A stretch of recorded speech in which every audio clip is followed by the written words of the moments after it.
Voici la correction du QCM sur les nombres dérivés. Étant donné que le choix des questions était fait aléatoirement par Pronote, il est possible que vous ayez eu les questions dans un ordre différent, mais vous retrouverez toutes les fonctions dérivées que vous aviez à calculer. Donc la première dérivée qu'il fallait calculer, c'est f de x égale 30. f de x égale 30, c'est une constante, donc sa dérivée, c'est 0. Et donc le choix à faire, c'était f' de x égale 0.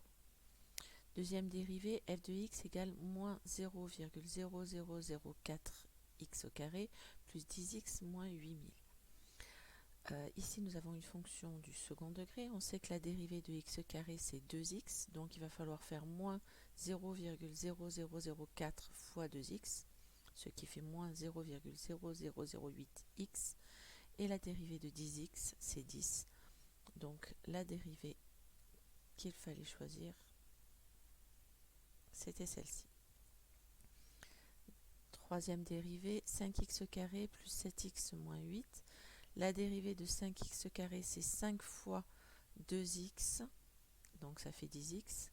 La dérivée de 7x, c'est 7, donc ça fait 10x plus 7. Dérivée de moins 0,06t carré plus 10t moins 50. La dérivée de moins 0,6t carré, c'est moins 0,6 fois 2t, ce qui fait moins 1,2t. Et la dérivée de 10t, c'est 10.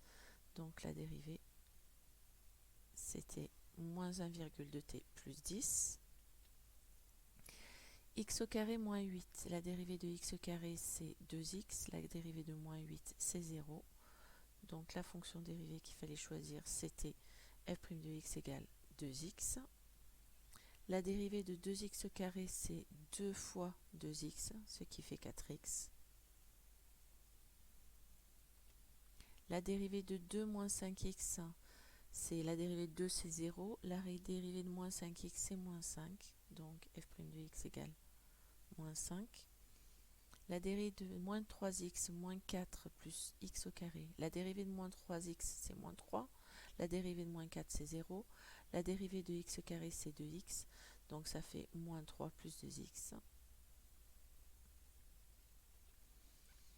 La dérivée de 3x plus 6. La dérivée de 3x, c'est 3. La dérivée de 6, c'est 0. Donc, il fallait choisir f' de x égale 3. X au carré plus 4x. La dérivée de x au carré, c'est 2x. La dérivée de plus 4x, c'est plus 4. Donc, il fallait choisir 2x plus 4. Et voilà donc pour la correction de ce QCM. Si vous avez eu des difficultés, je vous encourage à reprendre vos fonctions dérivées et reprendre ce QCM